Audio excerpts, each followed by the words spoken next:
Hello, my knights and knighties. Welcome to the 13th edition of Midknight Expressions. This week's video release is the A-Cappella version of my first release from my fifth album. The song is titled In Love with the Night. See the link below to view it. This week's projects have been the completion of what will be the third release from my first album, Somber Moon, titled Whole, the acoustic version. Also, the bio of the third release from my second album, Spells and Spirits, titled Trinity. More on these when the release dates come up. Our review this week is not of a book, but an author, a person who has entertained, inspired our intellect and imagination. You may not be familiar with him. You may not have even heard of him. You have been affected by his madness. His name is Howard Filips Lovecraft. Howard Filips Lovecraft was born August 20th, 1890, and lived till March 15th, 1937. He was an American writer of weird, horror, fantasy, and science fiction. He is best known for his creation of the Cthulhu Mythos. See Wicapedia for more in-depth knowledge. Now, obviously, I am a fan of Lovecraft's works. He was gifted and cursed with an imagination that was blasphemous and monstrous. I have just recently gotten his entire works in an audiobook fashion, spending the last week being captivated by his written words read to me. H.P. Lovecraft was a master dreamer who delved into depths of chaos and horror, bringing back little tidbits to tantalize our conception of both the cosmos and the dream world. His stories are masterpieces, well written, utilizing the craft of storytelling to convey his experiences. Being dyslexic, his short stories are pleasurable and enticing. The way his pen describes horror was absolutely eloquent, so profound that he has captivated the minds of myself and many others who have used his works in their own creations, most notably Metallica, the Evil Dead movies, Robert E. Howard's, also a story from the perspective of Harry Houdini, just to name some off the top of my head. Metallica has a song titled Call of the Cthulhu, an amazing instrumental worth listening to and learning. See the link below.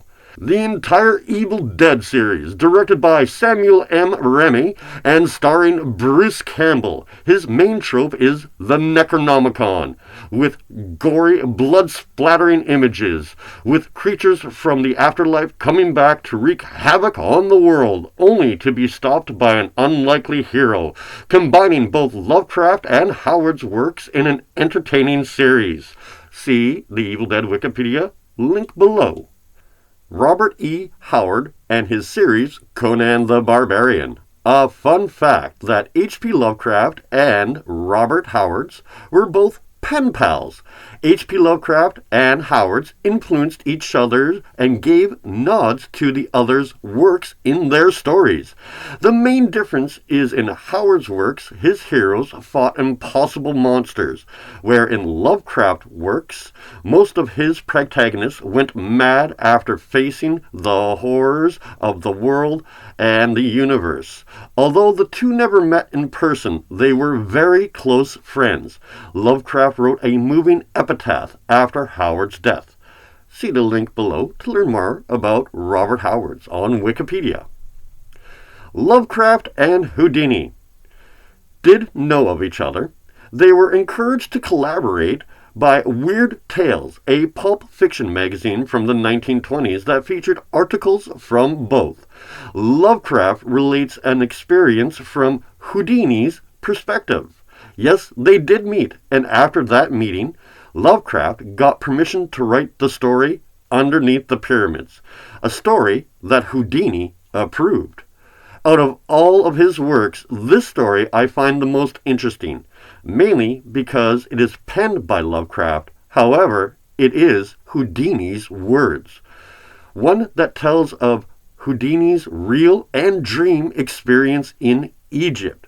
Having Lovecraft ghostwrite his experience seems appropriate, Houdini being a defunctor of mystic and spiritual dogma. Lovecraft, whose tales of dream worlds and mind-boggling creations give validity to Houdini's experience. See the link below to learn more about Harry Houdini on Wikipedia. Lovecraft was a sickly introvert who died at the age of 46. His father was institutionalized when Howard was 3, dying 5 years later. His mother, who was also later on institutionalized, leaving him to fend for himself. Ironically, Howard Filips Lovecraft was already reading and writing at the age of 3. He wrote his first story at the age of 7.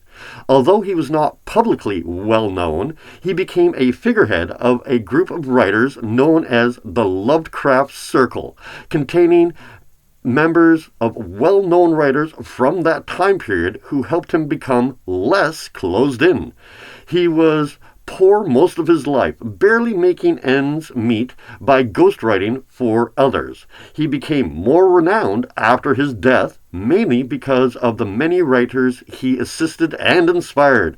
His influences has touched us all, even if we're not aware of it. I fully recommend taking a look at this prolific individual. If you find yourself wandering in the dreamscape, you may encounter the cities, worlds, characters, and creatures. You may even meet this man who has passed to the next phase of existence. Remember to like, subscribe, and leave a comment to become an official knight or knightie. Yours, Sir David Evil Midnight, saying, Flonagul, nor notheth, Cthulhu, Rynul, Wagnahal, Flagtanum. Thank you for watching Midnight Expressions. Click to subscribe or become a full member to see full content. Click the link below to see more Midnight Expressions. Yours, Sir David Evil Midnight.